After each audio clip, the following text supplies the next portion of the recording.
Okay, now for the big one, and my god was it good. I really enjoyed this conference. Pretty much everything here I really enjoyed and want to buy. This is how E3 should be done, guys. So Microsoft, Ubisoft, Bethesda, EA, take notes. This is how you do a conference.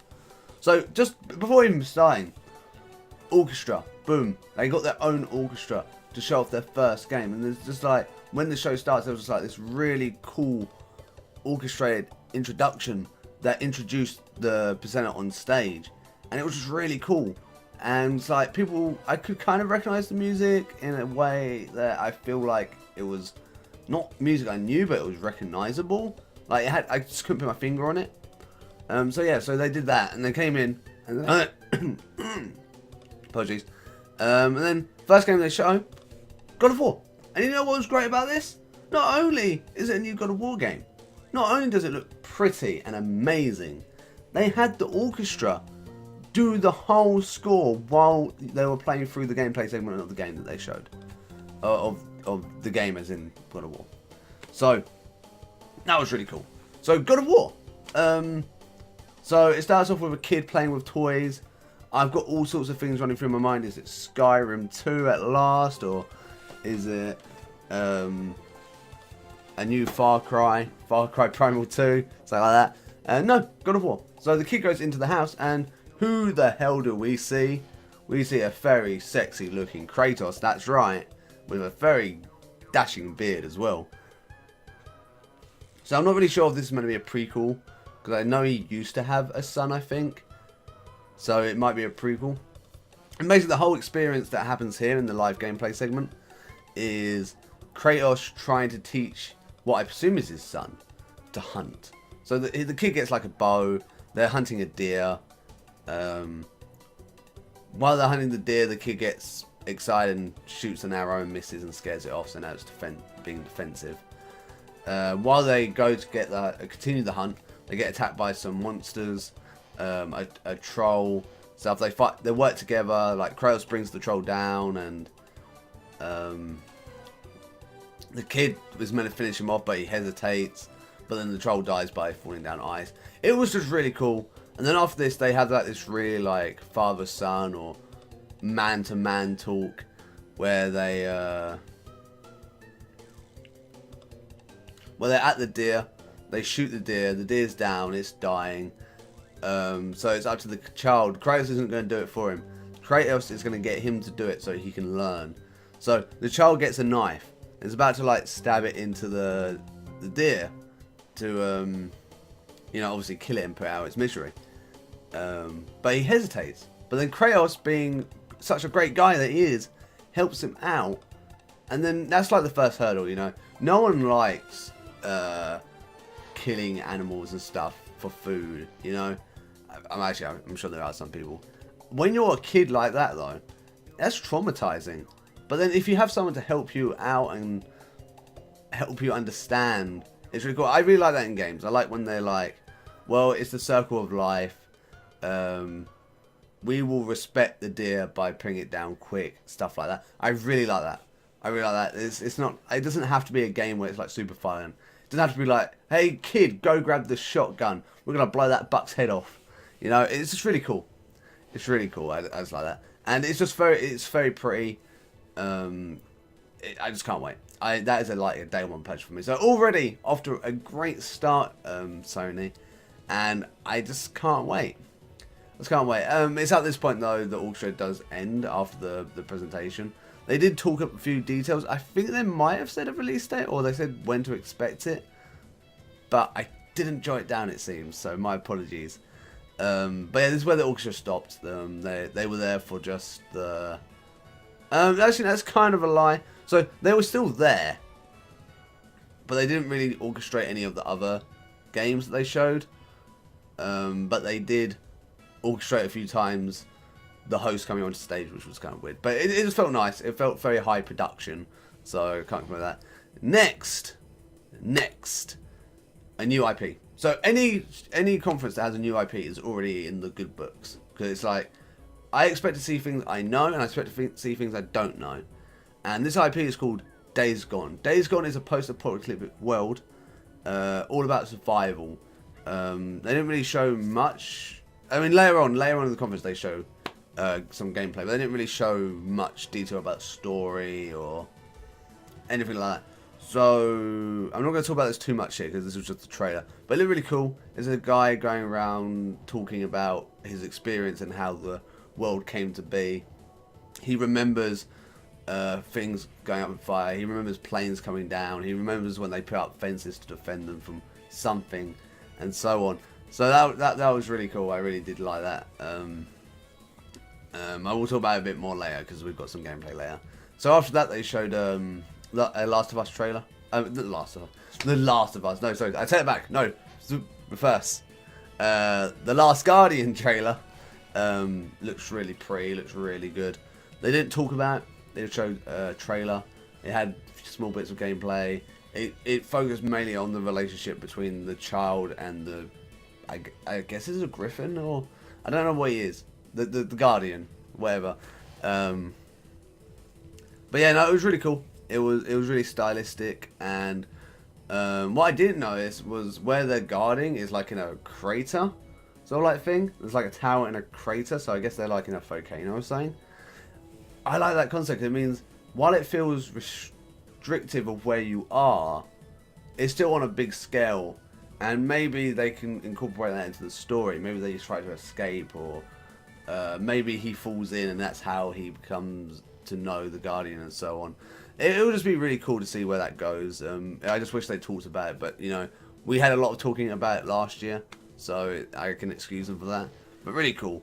After that, we had a huge, great, and I really want to buy this day one as well, gameplay segment of Horizon Zero Dawn.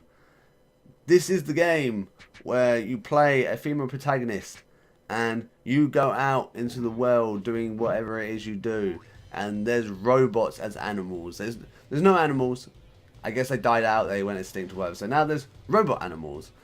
How many animals? Well, you got dinosaur animals. You got just robots in general. And then you got bighorn buffalo-like things that you can ride. It was really cool. So the thing was story-based. So you were heading to another village, which I don't know for whatever reason. On the way, you get told that something bad's happening there. So then you go, they show the segment where you can just go tether down a ball or something and get on it and use that to traverse the world faster. That was really cool. And the big thing there for me was the fact that there's a tether gun. That's great. When you're like trying to bring down animals, traps and stuff are commonly used in real life. So this is just neat. And that tether gun will come into play later as well. So when you get to the village, there's a robot, not an animal, just a robot, corrupting some what look like raptor robots, and just wow, Like there was a really cool movement as well. So when it starts and she can actually attack, she gets off the ball, and immediately before the corrupted raptor could do anything, she literally went around and went boom with a knife, and it was dead. It was really cool motions. I like that. The animation was very fluid. After that, there's like this really giant battle with the robot, and you have like this sight thing where you can like detect weaknesses and weak spots and so on. In this case, it was weak to fire, and this is where we really got to see her abilities to change types of arrows and weapons. So like she has a tether gun, but then she also have fire arrows and normal arrows and so on. And it was really cool. So there was just like this really big battle between you and this robot, and it took a long time to take down, but she was able to tether it down in the end after exposing its weak spot, and then get a really clear shot on the weak spot. That's cool. That's strategy. If you can do a game which is not too complex but have it so it involves strategy, that is a plus in my books. Something else I didn't mention, and it's going into the strategy thing again. Before they did the whole robot thing, she actually went out to get some materials for something, and there was this, like these carrier robot like beetle-like things that had like containers on the back. She was able to shoot that container off, search the container before even the robot knew what was going on. That was like really cool to me. Again, with the strategy, it just means It just means there's a lot of player thought and how you have to approach things. And I just really like that. Again, another game that looks amazing graphically and just gameplay wise. I really want this on day one. If you can make me buy a game on day one, you pretty much won, really. I mean, it just looks so good. It just looks so good. Anyway, moving on before I have an orgasm or something. We have Detroit's Becoming Human. This is another new IP.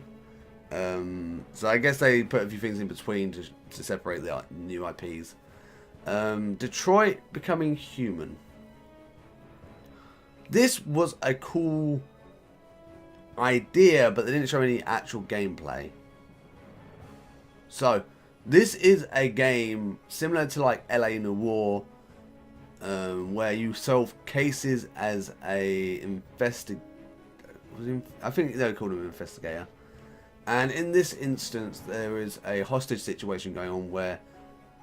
Oh, I should also mention you're an android. You're an android. And there's a hostage situation going on where an android has kidnapped a girl and holding her at gunpoint while he's thinking about committing suicide off a building. Basically jumping. So, the really cool thing they showed off here was that you could do the story in multiple ways. And depending on how you react... would have a different outcome to the case that you're on or to the section that you're on. And there was so many options. Like you can talk the prep down and he will let the girl go. If you do this well, he can come help. You'll be able to like just investigate him or whatever, get him to give you info and stuff. If you do it wrong, he can still talk the guy down and release, but then he gets shot. If you fuck up, he will jump with the girl. If you fuck up, he will shoot you in the head. If you fuck up, he will not shoot the girl. He will like hold the girl over the edge of the building. Oh, it's just really cool to know that they're trying to do games with a lot of outcomes. So my gameplay of the game will be different from your gameplay of the game, and the next guy's gameplay of the game, and so on. That's really cool to me. Like, I really like games where it's like detectives and crime scenes and stuff. And if this is only one segment of the game where this happens, and this isn't even like the whole case, this is just like one little part of that case. There's so many options. I cannot wait to see how many endings and how many paths there are available for the player to take. We didn't really get much more than that. It was just like a detective game. But it seems to take place in Detroit, I guess.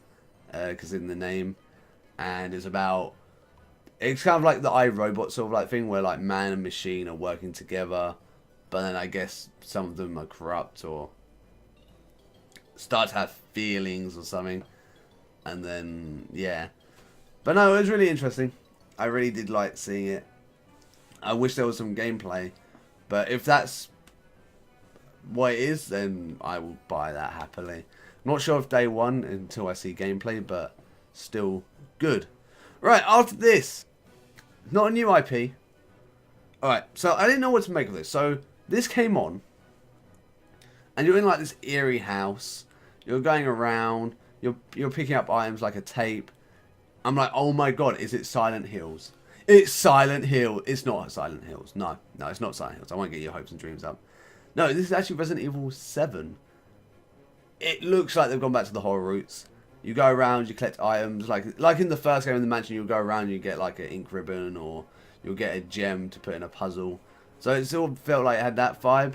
And then it was very like eerie, and it was a dark, I guess, cabin or something. It was like really cool. The only thing is we didn't really see what the bad guy or what the enemies are. Usually there's zombies, so I expect to see that at some point. But is there going to be Wesker? What time in the story is it? Is it a prequel? Is it a sequel? Is it somewhere in between all? Somewhere in between all?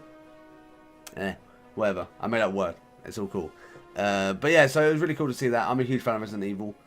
Even though number 6 was my least favourite, I still enjoyed a lot of it, especially the Leon side of things. if they're doing the whole game as a horror and it's like the original, I really want this to succeed. This will be a day one purchase for me after I see more gameplay of like what it's like elsewhere rather than a small little house or cabin. But I really want this to succeed. I think they should have learned by now from 5 and 6 that they need to do more horror things. And it seems they're listening. So hopefully this will be great. I can't wait. And I'm sure there's some of my mates that are excited as well. I wonder if I can get my mates to get on PlayStation. And then we can have like a trophy race. Because we used to do that on number 5. I lost, by the way. Yeah, I lost. He had more time at that point in time. Right, so next on the list is a load of VR stuff. So, first of all, Morpheus, if you don't know, or PlayStation VR, will be coming out October 13th at $399. Sorry, so $399. Which is actually not that bad of a price considering the others are usually $450 and so on. Didn't do the conversion for that, so someone in chat below can tell me what that is in UK, or I will go look up after this video. That would be cool. So they also announced that there's also 50 games already being done and almost in complete state on Morpheus already, and they're planning to add 100 more. So that's really cool to know that Sony did the right thing. They didn't just release it like Oculus Rift or HTC 5 and wait for games to release. They made sure they had a library of games on the VR before releasing it. That gives people a reason to buy it, not a, hey, you can buy it and then you might have to wait for 5 years for games or something. So it's really cool. So, yeah. So, yeah, no, I really like that. I really like that. That was really cool. So they also showed off a few of these virtual reality games as well. They had Farpoint, which was shown the most, which is like a first-person shooter on Mars. It seems to be a whole game, not just like a small experiment thing like we saw in like the Ubisoft conference of a few things. Really cool game. Didn't really show much. They showed a lot of gameplay, but they didn't really show much of like the story or anything. But it seems like you're on Mars, you can explore freely. There's drones, you have a gun, you know, it's generic first-person stuff, but it's good to know they've got a full game there. Next up, they showed a Star Wars game. Again, didn't really say anything, but it probably looks really cool. I mean, it looked really cool. So, it's Star Wars, you know, people really like Star Wars. After this, they showed the most interesting one for me, Batman VR. Batman. And they had the Joker speaking. I was like, I know this voice. Where do I know this voice from? I was like, oh, it's the Joker. It's a Batman game. The dialogue that you got from the Joker was really cool. You are the man in the mask. You're the one that did this. It was just really cool to hear. I don't know how it will work out. I guess it'll be like maybe martial arts, or maybe it will just be a normal Batman game where you can go around and stealth and stuff, but in VR. That would be really cool to see. I want to mention I haven't used the Morpheus. I've used the Oculus Rift and the HTC 5. I've never used the Morpheus. So I'll be very excited to get a Morpheus at some point and use it for some of these games. So that will be really cool. Oh, by the way, speaking of VR, forgot to mention Resident Evil 7 will be completely playable in VR if you so want to. There will be a VR edition.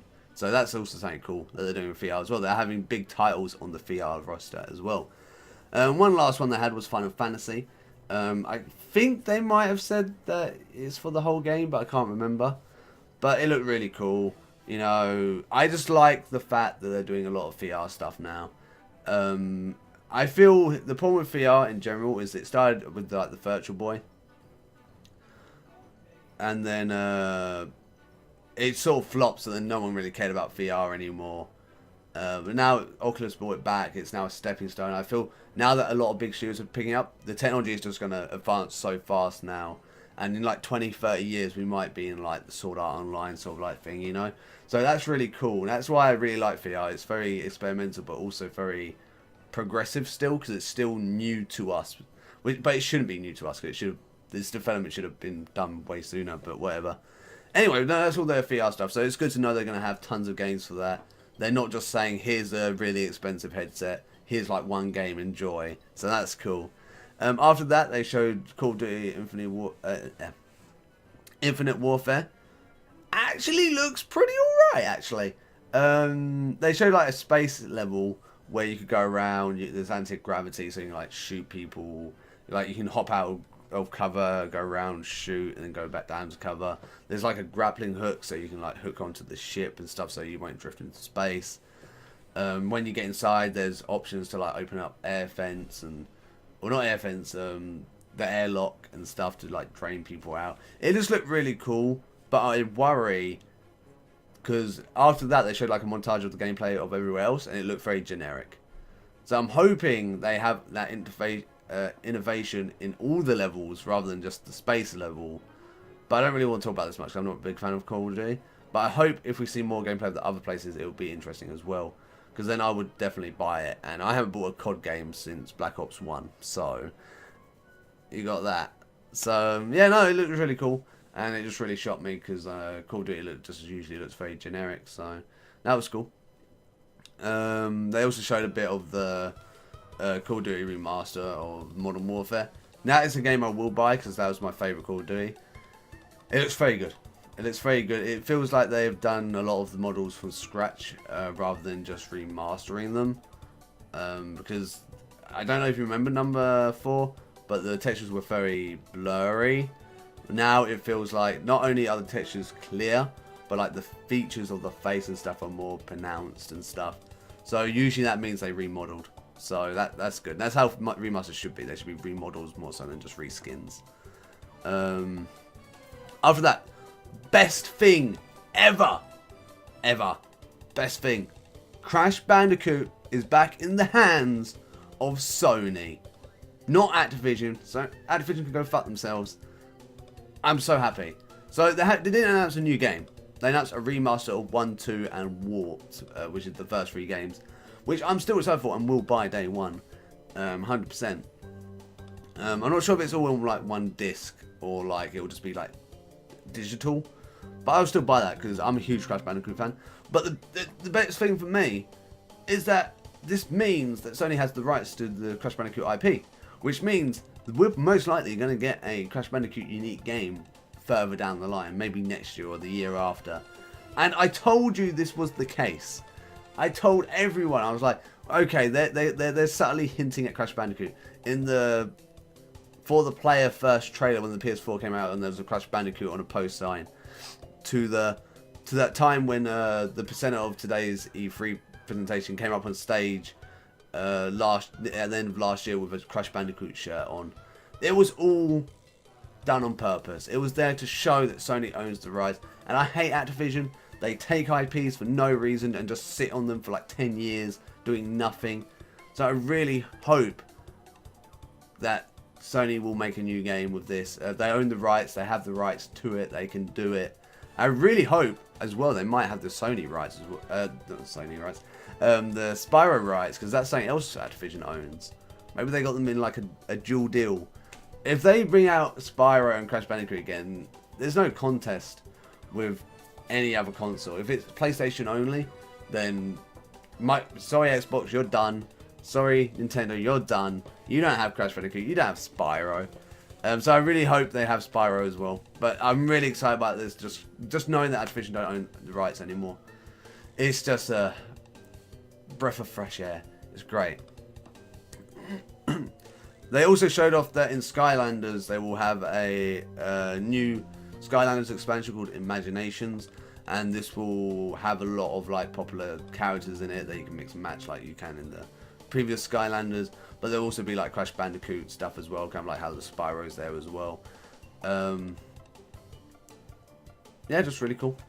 Really cool. I don't really care about I'm just still in awe over Crash Bandicoot, so yeah, but Skylanders is Skylanders. It's still a high quality game. It's just that game that should be dead by now. It's been out for like 6-7 years or something by now. Maybe 5 years. It's just been too long. It's been too long. I mean, even the Disney one died out, so I don't have high hopes for Skylanders being around for much longer. After that, they showed some Lego Star Wars, a Star Wars Awakenings Lego game. Just a trailer. It looks alright. Looked like a Lego game. Based on the film, obviously. That may be cool to get. I haven't played a Lego game in a while. They're usually a lot of fun. But I still haven't watched the film, to be brutally honest. So I definitely have to get around to doing that before I buy the game.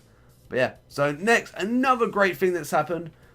Just make a list, man. Just make a list. Good, good, good, good, good. Great.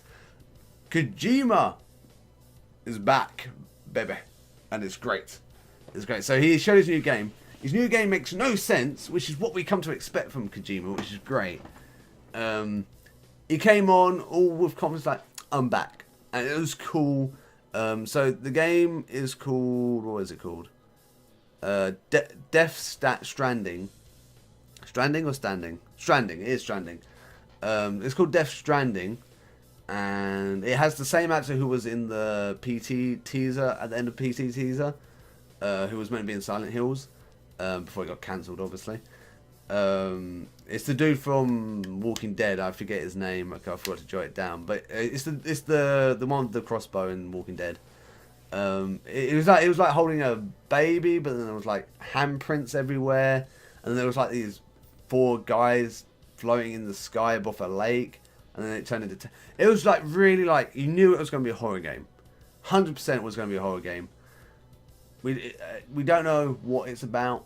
It was just a teaser trailer to show us that he's working on a game, and it actually looks like it's quite far into production. So it's not like he's just saying, "Oh, hey, we started a new game." It's like, "Hey, we have a game." So I'm hoping at some point they show some gameplay, maybe at Tokyo Game Show or something, seeing as Kojima is Japanese after all. So yeah, no, that looks really cool. I would have liked some details, but you know, just knowing Kojima is back is great, because Kojima makes high quality games. He obviously made the Metal Gear Solid games. He knows how to direct a game. He knows how to make a game. This is not just like, oh hey, we rushed this new game so you like us again.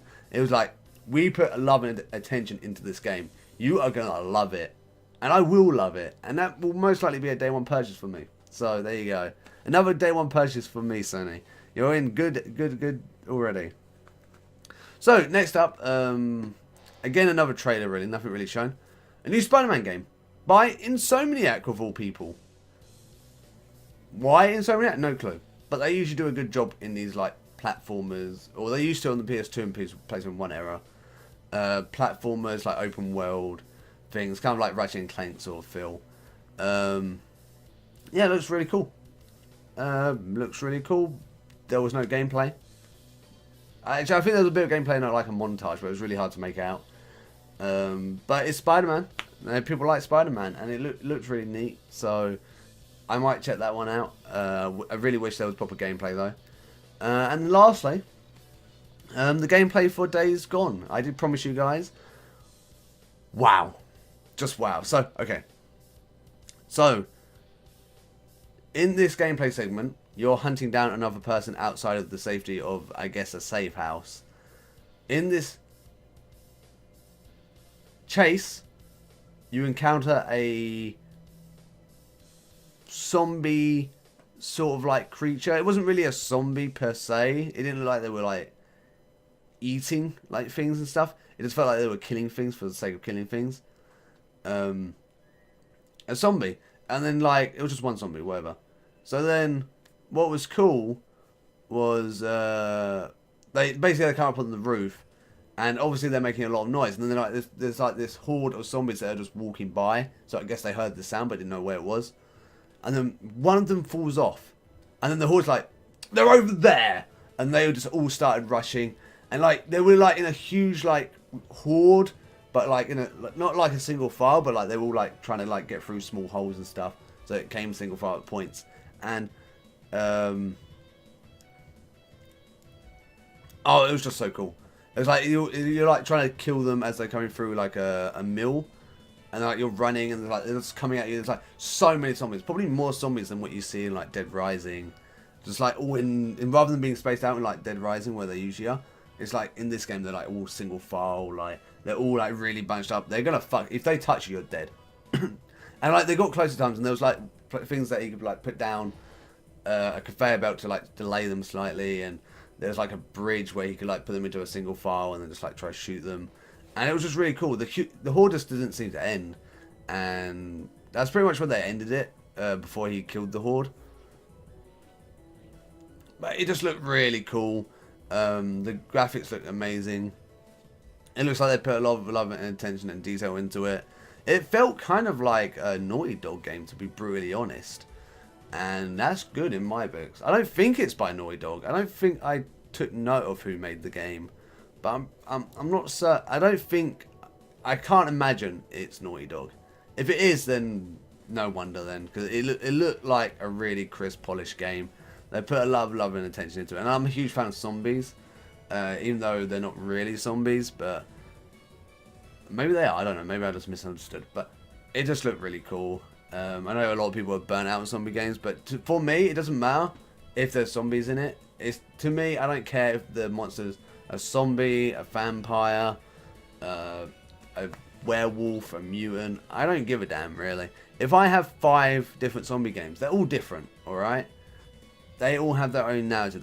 I would not say The Last of Us is similar to this, and I would not say The Last of Us is similar to Resident Evil. You know, they're different in their own way. So I really hate when people say like, oh well, it's another zombie film, or oh, it's another zombie game. Why should I care? It's like, it's not. The enemy may be the zombies, sure, but the game's not about that. They're just a danger in the world. The game's about the story and the gameplay and everything else. It's not just, oh, the enemy's zombies, so it's got to be boring. That's like a really bad opinion. But yeah, so that was Sony, and definitely #1 so far. Great conference. So many games that made me want to buy them. I would just wish they were all out right now. The only negative thing I can say is there was no Kingdom Hearts, but I know Kingdom Hearts 3 was confirmed not to be at the show, and Square Enix are going to be showing 2.8 at their Square Enix Presents thing, which is, I think I read it was tomorrow, on Tuesday, that they're doing that at like 3 PM or something. So yeah, but besides that, everything's great. There's a new Crash Bandicoot, there's God of War, there's this new game called Days Gone, Detroit Becoming Human. Just so many games that look so cool and great. This is how you do a conference. I really wish other people would take note. You don't need to show movies at E3. You don't need to show 20 minutes of a sport competition, whatever, at your EA preference and stuff. You just need games, a little bit on hardware, which Microsoft did do this year, but very briefly, and it was only for features. It wasn't like big major things. It was like background music and stuff like that. Just Sony, great. Kudos Sony. Good job. You're getting tons of money from me. So that's the Sony one. There's one more to go, I believe. That's the Nintendo one. That happens today at 5:30, I think. Don't quote me on that. So there'll be one more of these videos. But thanks for tuning in, guys. I do appreciate it. I will see you in the Nintendo one. So yeah. So thanks for tuning in.